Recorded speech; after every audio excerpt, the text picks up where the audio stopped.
Au nom du Père et du Fils et du Saint-Esprit. Amen.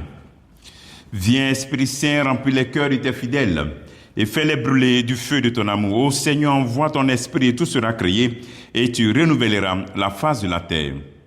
Bien-aimés dans le Christ, nous sommes aujourd'hui samedi 18 avril 2026 et la parole de Dieu qui nous est proposée en ce jour est de Jean chapitre 6, versets 16 à 21. Le soir venu, les disciples de Jésus descendirent jusqu'à la mer. Ils s'embarquèrent pour gagner Capharnaüm sur l'autre rive. C'étaient déjà les ténèbres et Jésus n'avait pas encore rejoint les disciples. Un grand vent soufflait et la mer était agitée.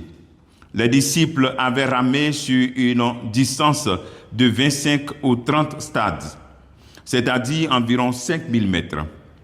Lorsqu'ils virent Jésus qui marchait sur la mer et se rapprochait de la barque, alors ils furent saisis de peur.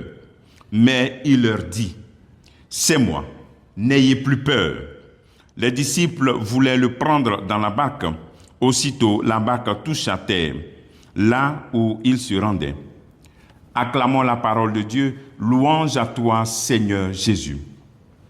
Après la multiplication des pains, Jésus se retire dans la montagne. Et voici que les disciples vont traverser le lac pour aller vers Capharnaüm.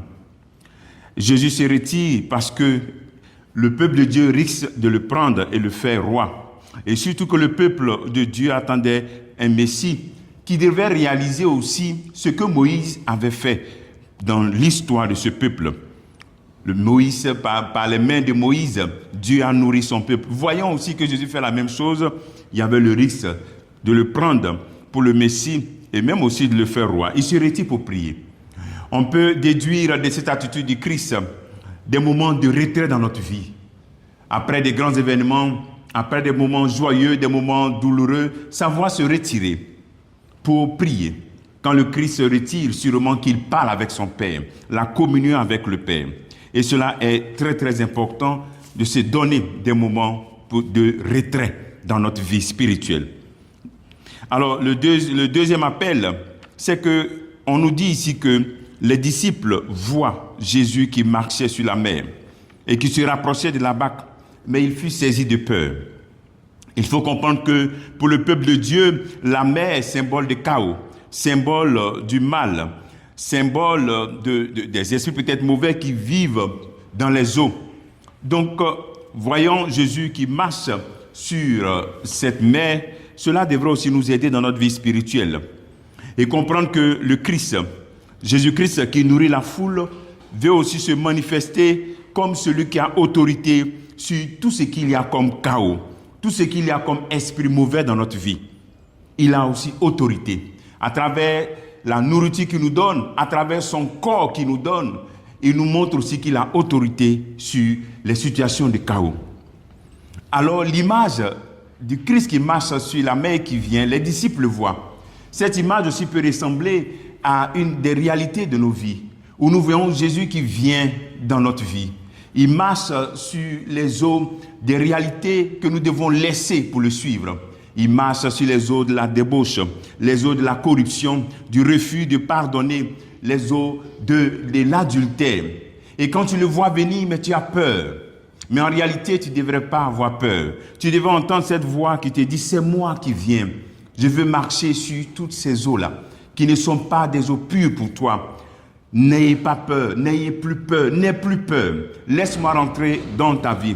Donc c'est un appel aussi à ne pas avoir peur de laisser Jésus-Christ prendre toute la place dans notre vie. Souvent on a peur de laisser Jésus-Christ prendre toute la place dans notre vie.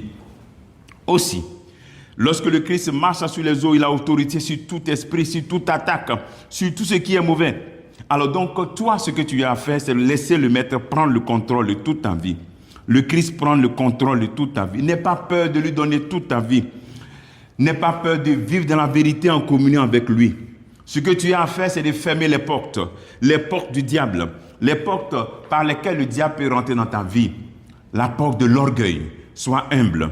La porte de l'amour aveugle de l'argent. C'est vrai que tu as besoin de l'argent, mais ne rentre pas dans l'amour aveugle de l'argent, l'argent pour l'argent. L'argent est nécessaire, mais ça devrait t'aider à te rapprocher de Dieu, à te rapprocher de tes frères. La charité. Et ensuite, fermer la porte de la débauche, la porte de l'impureté, la porte de l'adultère, de la fornication et tous ces péchés du corps. Et laisser ton corps être toujours le temple de l'Esprit Saint. Avec ces dispositions, en fermant toutes ces portes et dans la vérité de ta vie, tu n'as pas besoin d'avoir peur des attaques, d'avoir peur des esprits mauvais, parce que le Christ est avec toi. Comme travail que tu peux faire en ce jour, c'est de te retirer et méditer sur ta vie. Que Dieu te bénisse au nom du Père et du Fils et du Saint-Esprit. Amen.